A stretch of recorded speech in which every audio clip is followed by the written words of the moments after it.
See a lot of friendly faces out here. Hello, everybody. Good day so far? Yep. Yeah, cool. Excellent. Well, I have Pete back as well to join us. Yes, I was cramming. Sorry, I could only memorize one presentation in a day. So. I told Pete most of this presentation is like me talking and pulling him in as the expert voice of hiring. Yes. He slimmed down my speaking role. So I could tee him up. I said when I gave this presentation the first time, and I'll say again, I have a confession to make, which is that our presentation is about hiring great salespeople. I have never hired a salesperson before. So I have Pete with me. But he's a great salesperson. But I've sold a lot, and I've also recruited a lot of partners in, or resellers in, which in a lot of ways is very similar to hiring salespeople. You're looking for certain characteristics, you're going through a process, you're trying to be structured and diligent about it. So I have a little bit of experience in terms of bringing team members on board, and we'll also hear a lot from Pete, who has hired how many? Well, the ones that have stuck around, so 80. About 80. Yeah. We'll leave it at 80. Yeah, we'll go with 80. I'm going to guess he's done more than 100 hires, yes. though, amongst that 80. So just a question first, just so we know where everyone's at. So who has either like made a hire, like a sales hire in the past 18 months, or if you're looking to make a sales hire like in the next 6 or 12 months? Okay, so a good number of people. And then so keep your hands up if you have done a hire. And then so keep your hands up if you would say that was a fairly structured process around your hire. So maybe you have scripts and playbooks, or done some role playing, or have like criteria. Okay, so I see one hand, a couple hands that are still up. Okay, so that's really the purpose of today's presentation, is to talk through what a structured sales hiring process looks like, and then share some of the how as well. So how we do it at HubSpot, and leave you with, we have a bunch of tools and things that we'll reference throughout the presentation, and they're in the follow-up, and you'll see all those links and stuff, and you get the follow-up from Al as well. So FYI, this is part, Pete mentioned this series before, so this is part of our 4-webinar series. So it's how to source, hire, compensate, and then onboard new sales employees. These are all kind of up, and I'll show the link at the end, with the exception of this onboarding one, which says June 3rd, but that'll be on June 17th. Actually, I think it's 17th. Just stay tuned to the Partner Digest, so you can actually reference the entire series as well. We'll have a link for that at the end. All right, so our agenda, we'll talk about why sales hiring matters, just lay that out. The characteristics, so who you're looking for as a salesperson. Then we'll talk about the interview process and give you some tips and some techniques in terms of running the interview, and then we'll wrap up with reference and next steps. Okay, so why sales hiring matters. All right, so as we kind of saw before, like we all recognize, if you had your hand up, particularly yesterday when Brian and Dharmesh were speaking about the big challenge that we all have in the room is not necessarily on demand, but on fulfillment and hiring talent, why it's so important, all the hands that were up. The challenge is, as we saw, like a lot of times, it's a haphazard process in terms of hiring an employee. So we recognize a need, we may fill it, we may not, but then we get a referral, someone comes in, they seem likable, we bring them on board, sometimes it works out, in a lot of other cases it doesn't work out. The cost of it not working out is not just like, hey, we tried it, it didn't work out, not a big deal. It actually is a big deal when those hires don't work.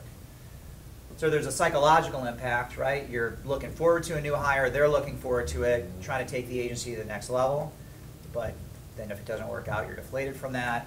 Not only that, but there's the time in terms of training, onboarding, all the resources, your other team members that are also involved in that process. And that's not to mention the cost of it itself. So I don't know if anybody, we've used this slide a couple times. Anybody seen us present on this before? Okay, so you have, Dana. Want to share with everybody how much one of these costs, or maybe you have one in the garage and you know from now on. Pete does if you don't. So. Is it 84? 84, all right, very good. So it's $84,000, which is, for HubSpot, your cost may vary, this number fluctuates some, but that's between all the effort that's spent in recruiting and sourcing and the interview process, the compensation, the missed opportunity cost, the benefits, so on and so forth. So it is very expensive in terms of if these employees don't work out, which is why you want to put the effort in up front.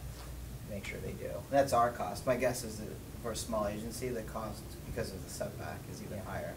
Yeah, it can be. I mean, just from a time perspective, it can set you back months and months at a time, which it's hard to put a cost on something like that. All right, so that's the downside, right? Let's not be all negative here. Let's list the positive out here as well.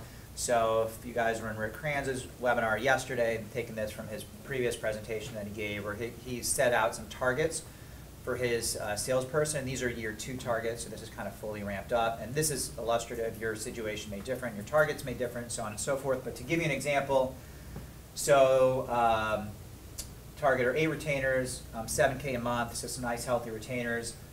12-month commitment for those retainers, so talking, well over $500,000 annually in terms of the productivity that a good salesperson can help your agency produce. All right, so that's the why we're even talking about the topic. Any questions or anything so far? Okay, cool. So we'll go forward with the next session, the next section, which is what does a good salesperson look like? So, in terms of our hierarchy here, we got 3 things that we're going to talk about. So the traits, the actual skills and attributes that the salesperson might have. We'll talk a little bit about inner game, and then finally the fit with culture. So define these terms, but we're going to have a little fun with it. We're going to do it by way of example. So any baseball fans in the room? Right, baseball fan. Okay, so a few.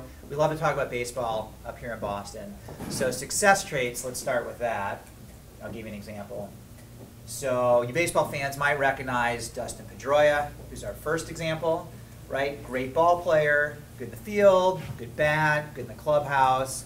Perfect example of someone who has the traits to be successful in baseball, right? So our second example, if you'll follow baseball, you may recognize Alex Rodriguez, right? So one of the most, when he was in his prime, one of the most coveted baseball players of all time, has the success traits to be one of the greatest of all time, but perfect definition of someone without inner game, right? He showed up in the tabloids, made terrible decisions both on and off the field, and essentially turned into a train wreck for his own organization and baseball, right? So an example of someone who lacks inner game. And then final example is this guy, Adrian Gonzalez, who played for the Red Sox for a couple years. Came from the West Coast, right? Very West Coast type persona, kind of laid back. Great hitter, great field, but he never really fit into Boston. We like our leaders kind of a little extroverted and brash, and he was more kind of reserved. Just didn't fit in, was traded back to the West Coast, is doing great there, but great player, not a good culture fit. So you're looking for this type of thing, and what we're trying to do is avoid lack of inner game and lack of culture fit with our organizations. All right, so now we're going to spell this out more from an agency perspective. We'll go into these terms a little more, and I'm going to pull Pete in here to talk about some of these things as well. So success traits. So this is what we look for when we hire at HubSpot: coachability, curiosity, work ethic, intelligence, and prior success. These were not picked out of a hat. So if anyone heard Mark talk or has read Mark Roberge's book, The Sales Acceleration Formula, comes from an engineering background. He built the whole sales department here at HubSpot and was really in tune with trying to figure out who were the most successful sales reps on the floor at HubSpot and what are the characteristics that they brought to the table so that he could replicate that formula. So regression analysis, and continuously updated that and did all this kind of research on it. And so these were the key characteristics that he came up with in terms of looking for salespeople. So Pete, I'm going to throw this a little bit to you. You want to comment on one of these in particular that you look for, and also share with us how you look for that? Sure. Does anyone want me to focus anywhere specific? Which one? The intelligence, the ability to sell not just a product from a script, but to sell solutions, analyze the situation and apply. Yep. You know what I mean? Higher level thinking to forming a solution. Yep. So a lot of you probably do this for all roles that you hire, but we look for, these two are very related. I'll literally, in the middle of the conversation, just say, what was your GPA in college? And that whatever they say, I immediately say, why wasn't it better? So I kind of get a feel for how diligent they are. A I'm really looking here, like, are they able to learn? Are they smart enough to learn, right? Because very few of your hires are going to come in and know inbound marketing, know how to sell inbound marketing, know how to sell consultatively. They're going to have to learn a lot. Yes. Okay, so it's that perfect question that everyone just knows to say yes to in an interview. So What's tell that? me how you surface, if you're up against a challenge, how do you overcome it? Boom, canned answer, canned answer, canned answer. Yep. What's a better question that you can ask that identifies whether or not they're a true, genuine pursuer of knowledge? Yep. So we'll cover behavioral, Okay. right? Behavioral We will. style You can give questions it- in a you can- bit. we can give an example. But as an Yeah. example, I'll ask that question about college, right? The other one I'll ask is, what's the last thing you woke up one morning or you've been thinking about for a little while and you basically said, I want to learn this, and then you went out and learned it. What is that? And they'll say, I've gotten things from like, I wanted to learn how to ride a horse, to I wanted to do this new thing for my job, blah, blah, blah. And then the follow-up question is, all right, what was the process you went through to figure that out and learn that? And I'm looking for a few things. I want learners that learn in multiple ways.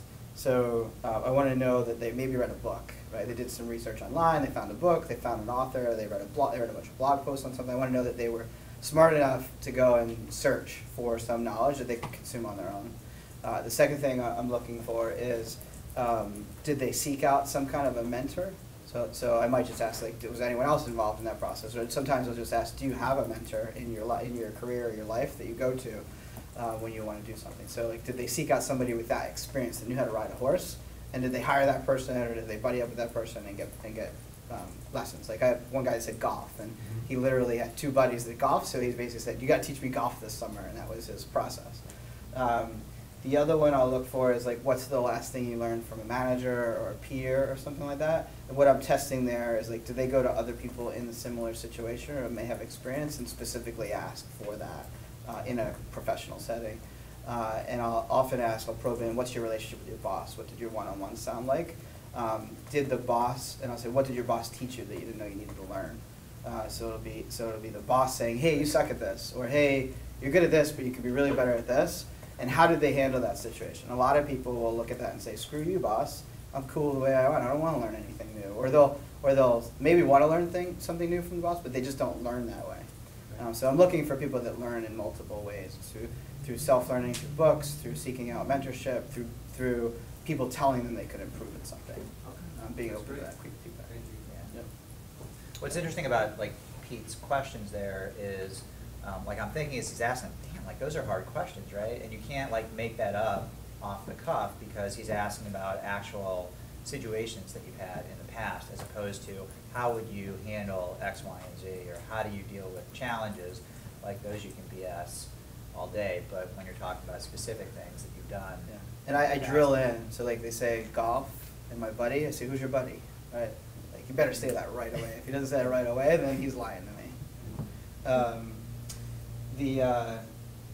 The other one I'll ask for is like, give me an example of a sales pursuit that you failed. I had one guy say, I've never lost a deal. I'm like, well, screw you, you've never lost a deal. I've lost plenty of deals in my life. And we all lose deals. So, and then there's some that will say, you know, I lost this deal, but then I got it, right? So sometimes I'll just let them go with that one, and I'll drill into it, and I'll figure out why did they lose the deal initially? Why did they think they were going to get it earlier, and why didn't it happen? And then I'll try to find a thing that a mistake they made, and I'll say, well, why didn't you do this? Have you thought about doing this? What did you change now that you've made that mistake, right? See if they're willing to accept the fact that they screwed something up. I'm looking specifically for salespeople. I want people that are committed to success in sales no matter what. They never blame their prospects. They never blame their company. They never make excuses. They take full accountability for closing the number of deals they need to close. Talk about work ethic, Pete. How do you Work test ethic? for a work ethic? You know, I don't usually by the time somebody gets to me these Yeah. days, that's pretty screened. We put them through hell. They have a phone screen. They meet 4 or 5 managers. They have to do some homework. They have to do a role play, which models our qualification call, which you guys know is not always easy. So they've had to do that homework, practice it, plan it out, execute it. Sometimes we'll actually coach them afterwards, make them do it again. So, like, people don't go through that process unless they have some level of work ethic. But like some of the questions we ask, I know on our list are like, what's your day look like? And they better have an organized day that starts fairly early, that has diligence around the key sales activities, especially if they're in a sales role already. I want to know that they block out a certain amount of hours for prospecting. I want to know that they know the exact number of qualification calls they have to have, demo calls that they have to have, whatever that sales process looks like. And the numbers, they better know those numbers. If they don't know those numbers, that means they probably don't have a target. It means they're probably not self-motivated to do the work. Do you have an opinion on sweet spot for how much experience you want somebody to have? We actually cover that one. Okay, So, and I was yeah. gonna ask how Yeah, that it's- impacts the coachability factor. Yeah, yes. You'll notice the sales team here is relatively inexperienced, young. So we look for people specifically that are a little more coachable. When somebody's done sales for a while, they usually had a specific way that they did it, which makes it a little challenging. If they come in with saying, "Oh, I can figure this out," it usually does not work out. We've tried it so many times. So. Yeah, I'm finding my experience level is trending way down. Yeah. I'm just wondering if you've Yeah. got sort of what's that sweet spot? Yeah, so it's a lot of it, the Boston market's hard to hire in. So we're paying reps with like 2-3 years of experience. We start them off at around 110. And there's lots of tech companies that pay that now. So like sometimes we're now allowed to go like look for somebody with 5 or 6 years of experience, and we can pay them a little bit more out of the gate.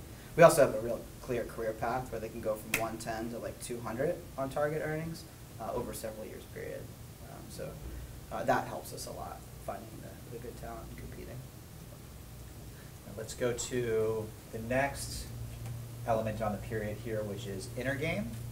So I don't know if anyone's read Dave Curlin's stuff on baseline selling. This is taken from his work.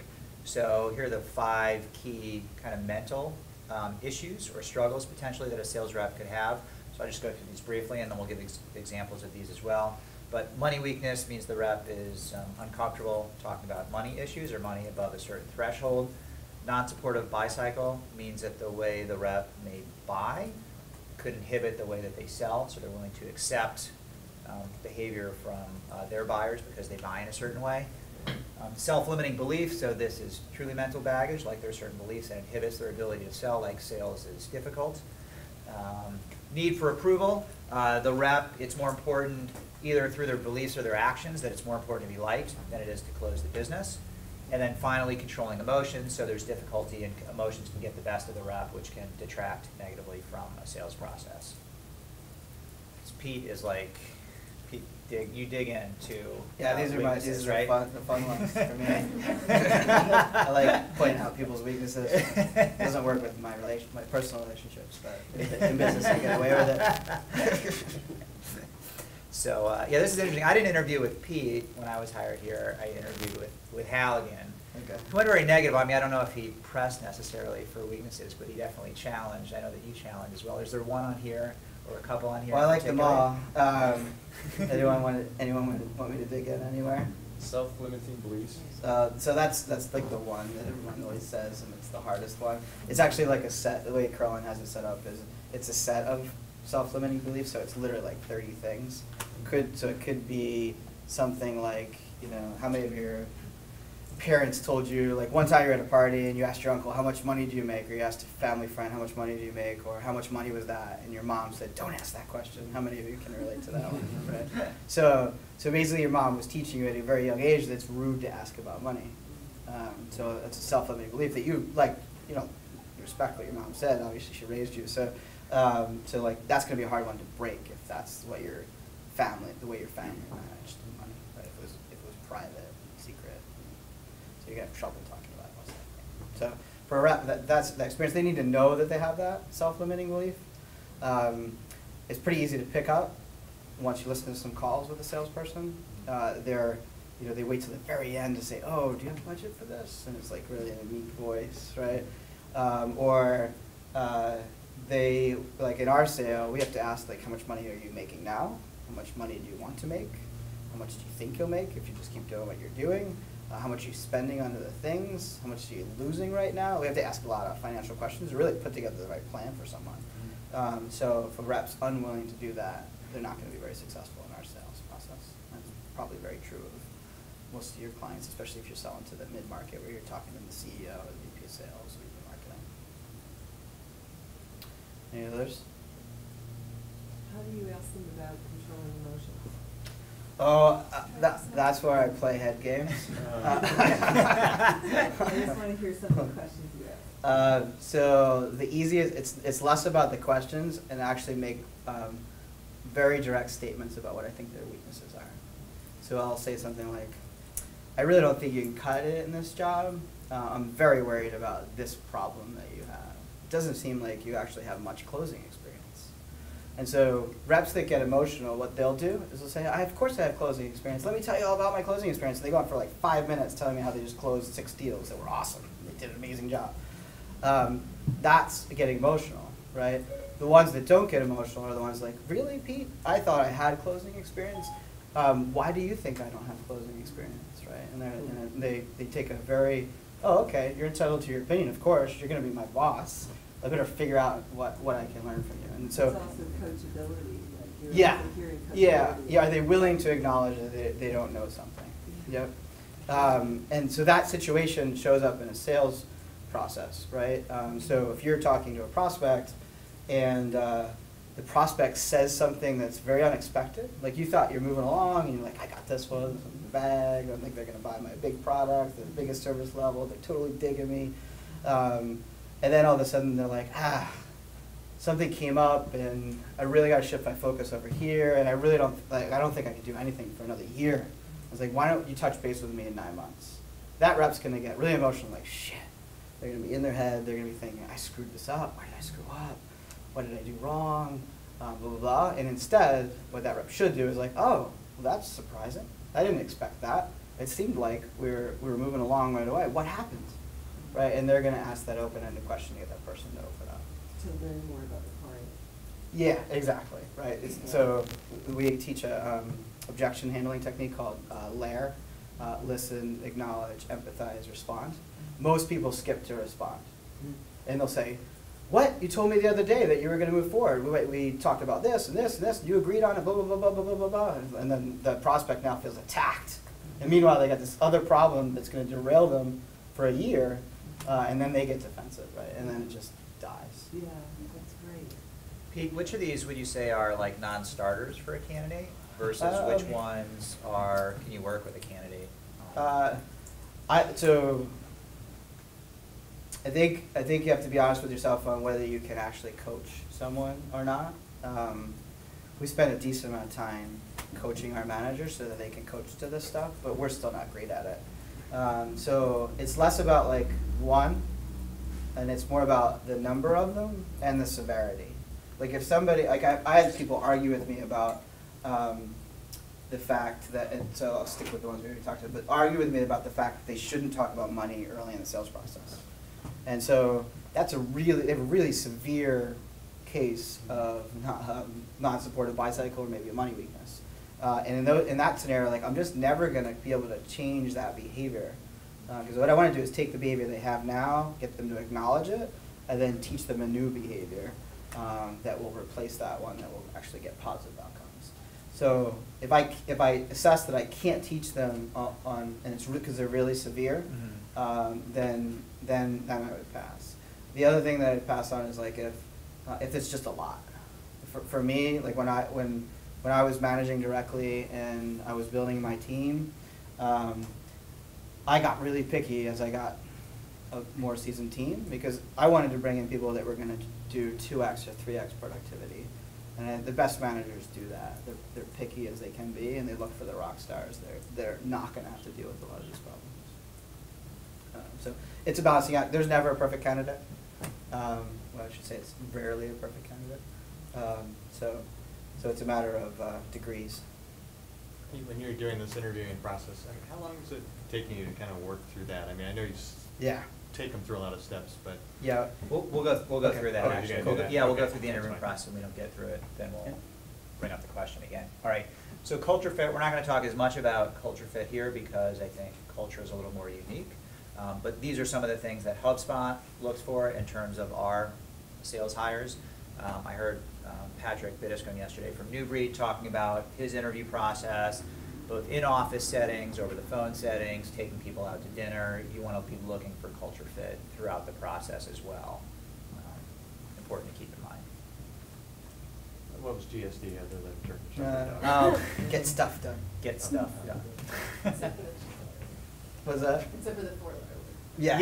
Yeah, that's a clean Some version people of it. say shite. So getting a little bit more towards the process. So so we have all these different characteristics. A lot of times what happens is you interview the person, hey, what'd you think? Oh, it was pretty good, or this thing wasn't good, this thing was. What we suggest is actually putting these characteristics that we've talked about into a rubric. A rubric will lay out the key criteria. We actually have definition, weight, scores, and then you want to use qualitative and quantitative, but it gives you a kind of a measure that you can compare candidates against each other using it. And we'll provide, there's a rubric in the follow-up resources for this webinar as well. Okay. Right, so the question of kind of the young versus old, painting a picture like more experienced, less experienced, agency background, non-agency background, usually pulling, any additional words you want to say beyond? Yeah, what we so I talked don't about weight before? these very heavily. I weight the other stuff a lot more heavily. Do they have the strengths or the skills? Like some of the few years of sales experience, they should have picked up the bookends of the sales process. You should know how to prospect and connect with people, and they should know how to close business. If they can do those two things, I'm not as worried about the stuff in the middle. So that's more of the sales experience I'm looking for. So it's like if somebody has more sales experience and they nail that stuff and all the other stuff's a fit, I'll hire them in a minute. Like those hires go great.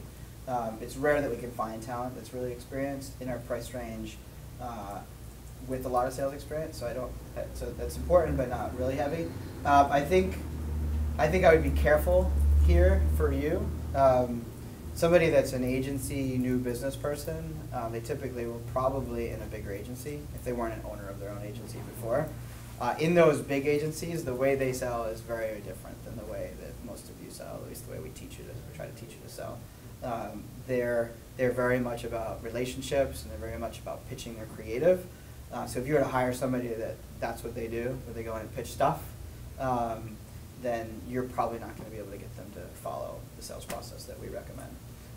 So I'd be careful about agency background. I wouldn't weight it heavily. Now, if you can go and like recruit a salesperson from Kuno Creative or something, you might have good luck. But for most agencies, I don't think they have good salespeople. In fact, have any of you gone, right, Mike? Would you agree? Would you agree, Mike? Olaf? I'm sorry. I don't know a lot of. Okay. There's a conference in New York that I've gone to a few times called Mirren Conference, and it's new business, the new business conference. It's specifically for agencies and owners and their salespeople, but they don't call them salespeople. In fact, they had a whole session this year about don't call your salespeople. They're new business people. So they're actually even afraid of the word, which I think is kind of humorous. And then I do think for your businesses especially, having some experience in business, having 1 or 2 or 3 at least experiences where they're involved in some part of the running of the business. Maybe they had their own little business. That's important. It gives them some perspective because they're going to be going into your clients and not just talking about marketing, but talking about the business goals, the sales goals, the marketing goals. So if they're not comfortable having that conversation, it's going to be hard for you to teach them. Yeah, they're gonna have to be comfortable talking with the business owner Yeah. in general. I also get, I've seen hires before from Yellow Pages or outselling digital products before. To Pete's point, you have to be very careful about them pitching because they kind of seem like they come from the same space, but it's a very transactional sales environment. Very It's a lot commodified. of, yeah, it's a lot of talking and not a lot of listening. So I'm always very attuned to is this person asking me a lot of questions or are they doing a lot of talking? I'm looking for the questions and the thinking there, as opposed to the talking that's coming from them. All right, so conducting the interview itself. Okay, so starting with the interview process. So these are the stages that we use here. So break them into 3. There's the pre-interview, the interview itself, and then the role play. So the phone screen and online assessment, this is done in the HubSpot environment by a recruiter. You're not going to have a recruiter typically, but you'll either do it yourself or you'll have, if you have a screening process. But this is kind of the minimum criteria. So do they have the basic qualifications for the job? Do they seem likable, like they can present themselves on a phone at least? And then you probably want to talk like salary expectations as well, or at least high-level salary expectations to make sure you're not wasting anyone's time in terms of your initial phone screen. The other thing that we recommend and that we take very seriously here is we'll actually run them through a tool as well, the OMG tool, to kind of size up some of these things, like as, and I'm going to let Pete talk a little bit more about more of this as well, but you've seen, we've talked about a lot of characteristics and criteria as well, including like you can really drill into these mental weaknesses or their success traits. You want to start with kind of a roadmap of where their strengths and weaknesses might be, so you can line up a game plan ahead of your interviews and not have to have 6 interviews with them to be exhaustive on everything. That's what a screening tool like the one we use lays out very well, as well as like a go or no-go recommendation to help us kind of think about the candidates. Do you want to talk about how you use the tool? Is now the time? Yeah, now's the time. Yeah, so I live and die by this assessment called the Objective, the company's called Objective Management Group, or OMG for short. It's an online assessment. There's lots of them out there. We've used a bunch of the other ones. This is the only one that actually asks behavior questions based on what they would actually do, or they actually do in a sales situation. So most of the assessments out there are personality profiles or DISC assessments, where they ask random questions about how you would do things, like, what do you do on the weekends? And then they try to take that stuff and correlate it to success in sales. It's a big leap. Whereas what the OMG assessment does is it asks, how do you do prospecting? How many calls have you made? What's your quota? How did you perform against it? And obviously they can lie, but there's redundancy in there and all that, so there's a confidence score as well. So what it does is it tests for all those things we talked about before, those success factors as well as those weaknesses, and it gives you a report card. So that takes what would probably be like a 10-hour interview and turns it into a 1-hour interview. So instead of getting into every one of these things by yourself and trying to assess it, and also like being good at assessing it, you can rely on the test to help you narrow in on the areas where you're going to focus the You said interview. the name of the program was what again? Objective Management Group. Oh, thank you. Yeah, it's We have a link in here as well to work something out with him to make it available for partner agencies as well, if you're interested in using the tool. Pete, do you ever hire anyone with to go with reservations? Yeah. Yep. Yep. So again, so the way you do it is you look at your top performers and you try to work backwards from those success traits. Selling has gotten a little bit easier at HubSpot over the years. The market's gotten stronger, and our partner network's stronger. You guys bring stuff to the table, and we don't lower the bar very far, but we're a little flexible on it. We hire a lot of people with only 2 or 3 years of sales experience. They've only been 1, maybe 2 sales environments. They most likely just picked up bad habits from other sales organizations. So what we're doing is using that to assess, like, right, how bad is your money weakness, or how much can I teach you about closing, as opposed to like, do you have closing skills or not, and do you have this money weakness? So, but we're usually pretty hesitant to do that. We put them through a few extra steps. So, we obviously don't have a Pete Caputa. We obviously don't have a team of strong managers under Pete, so we're a smaller organization. Sure. So we're probably struggling with, all right, we can hire someone with all the raw talent. But Yeah. with everything we have on our plates, how much time are we Can you gonna be actually able to spend? Yeah, that's what I worry about with all this. We just kind of realized it like 2 months ago that we can help you learn how to hire better, but that's why we decided to add the onboarding process. That's really important. Where we're going to have to go next, I think, is like how to be a sales manager. That's not going to be easy. So. Yeah, because it's one thing if we're saying, all right, we're gonna hire 4 or 5, and one of those will be a manager, but. Yeah, but most of we're you can't probably- afford that. We're not Right. at that stage yet. Right. Yeah, I would be really picky if I were you. I'd use the assessment, and I'd be really picky, and I'd take my time with that hire. I've seen a lot of failures, even with the assessment. It certainly minimizes the number of failures or the risk, but it's still hard to hire a good salesperson. There's a lot of science to this. Dave's like done regression analysis and all kinds of stuff, and he's got hundreds of thousands of people that have taken the survey. So, like, there's a lot of science to it, but it's not perfect, and the management of the person is critical. I know one agency that used it, they had to go with reservations, and they just didn't have the management systems in place to manage through the weaknesses. The one weakness they had was that they make excuses. And so 3 months in, I think they were complaining, and this is, I don't want to get too specific, but this agency had leads, and there was a lot of bad leads and a lot of good leads, but this rep, all he did was complain about the bad leads. Yeah. So, Just to throw out Yeah. something on the initial assessment, we've been using a video screen tool. That's cool. And it's awesome for Mhm. presentation, communication, Mhm. thinking on your feet, because they Yeah. gotta respond quickly. Yep. So lets us set the bar really low for people that get into the first gate, Yeah. and then really helpful for who we wanna bring in to see. yep.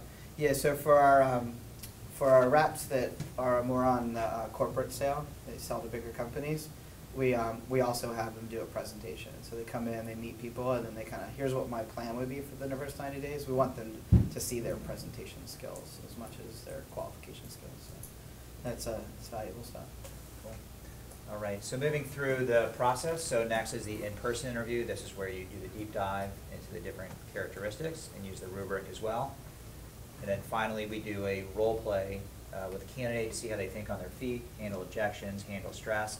And we'll share the role play that we use as well, so that you guys can just kind of drag and drop from what we're using and help to put your guys through it. Oops. Okay. So just a couple techniques on the in-person interview. I'm just going to skip through this. We'll have a script in the deck if you want to kind of set the tone, set agenda. That's the opening of the interview. What are we doing on? Just want to check on time. 25. Okay, so we got about 5 or 10 more minutes. Okay. The in-person interview, behavioral interviewing. So this was the question that you had asked before. So these are the typical kinds of questions that, for the most part, you want to stay away from. So how would you, how do you, what do you think about? They're not particularly insightful.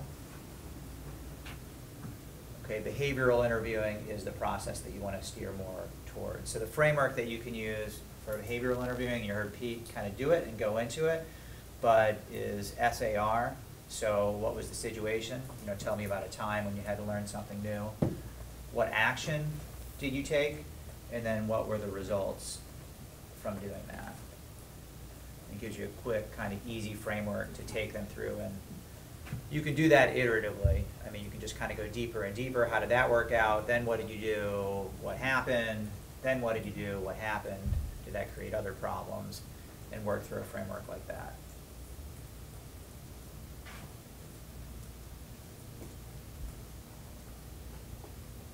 All right, so I mentioned the rubric before. The rubric we kind of mentioned in the context of like summarize how candidates rank against certain characteristics.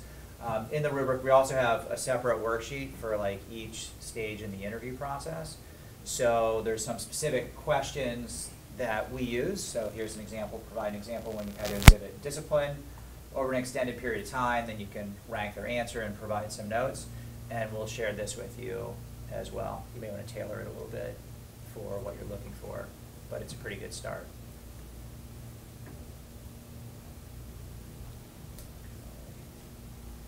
And then role play, I mentioned this as well, but so there are 3 kind of assets that we'll share with you. One is you can send it to the candidate ahead of time. So you don't want to do this right out of the gate. Like you want to, you want to make sure they kind of have the right characteristics, and then use this as an additional insight for yourself. But you'll share with them some background. There's a kind of a role play guide that you use as well, and then an email template that you use to send out to them also. Do you do the role plays, Pete, or those get done before? Yeah, we actually have our at this point, our recruiter does the role plays, so that we have a script of what we're willing to answer. And like, it's actually GPCT, so the recruiter has like GPCT, goals, plan, challenges, timeline, that they're gonna use for that mock role play. And we actually give them training on GPCT. We give the candidate a recording of like why we use GPCT.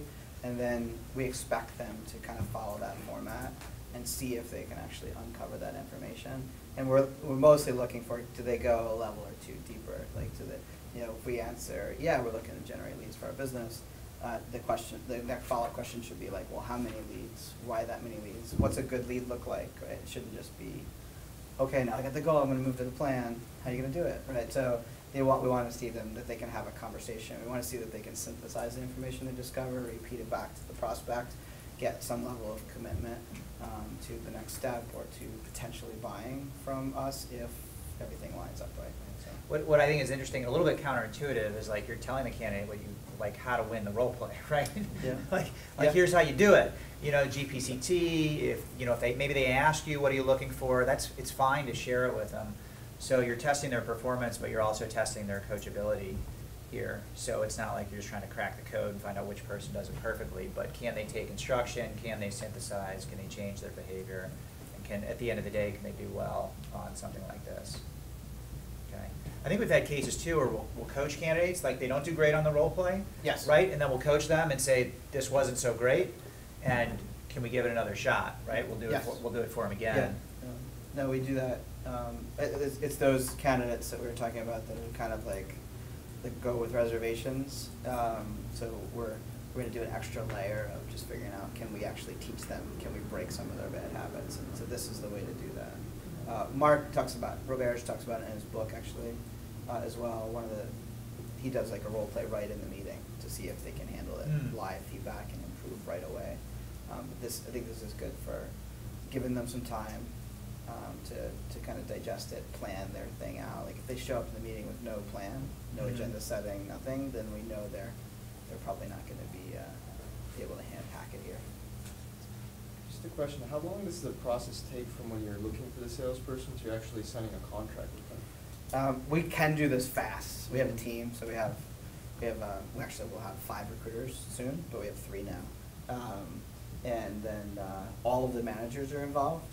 So basically, the recruiter will find someone, they can set them up for that phone screen with a manager.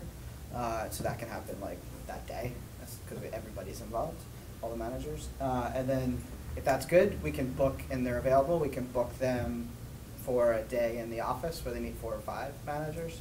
And then if they're ready and eager, like we can send them that role play information whenever, and they can practice it, and we can record that, get it to the managers. At least 1 or 2 managers will listen to that role play, and then I'll do a final interview usually, and make an offer. So we can do it in 4 or 5 days.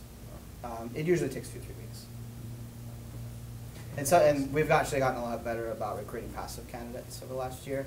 So sometimes, like I'm just exchanging email with the guy that I met 9 months ago.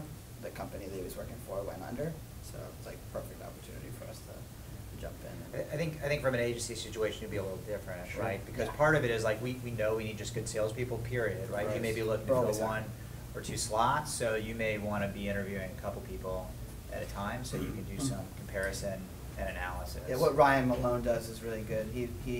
It's mostly for account managers. You guys have to hire a lot more account managers than you do salespeople, but he's always interviewing. He has a bench of people that he'd like to hire. So Yeah, that's that's a important. good way to do it. And if you can, don't get stuck in a bind. Don't hire someone because you need someone. Yeah, if you can, what I've always understood with hiring salespeople is you hire 2 at a time so they can compete and kind of feed off, and also have a little bit of a peer group to do it. So I have heard, I don't know if you've heard of agencies doing that, Pete. Oh no, I don't think most people can afford it, but yeah, most times you're not. But I do know agencies that will do that, try to do that. So something to think about. All right. References. You're looking for a great reference. It's good to trust but verify in terms of references. So Dave Shepard, who ran this presentation on the webinar, will say he's looking for the glowing reference. If it's not a glowing reference, you got to be careful about it. Just given kind of people's careful nature in terms of giving bad references these days. So I think we have some questions on here. Confirm details. If you have concerns, you can ask about them. And again, listen to the tone and the texture of the response as much as the words that come back to you.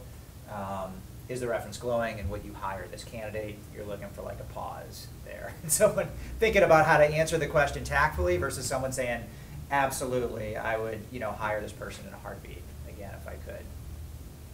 Okay. you all know that you should never give bad references for prior employees, right? Okay. Alright, so summary.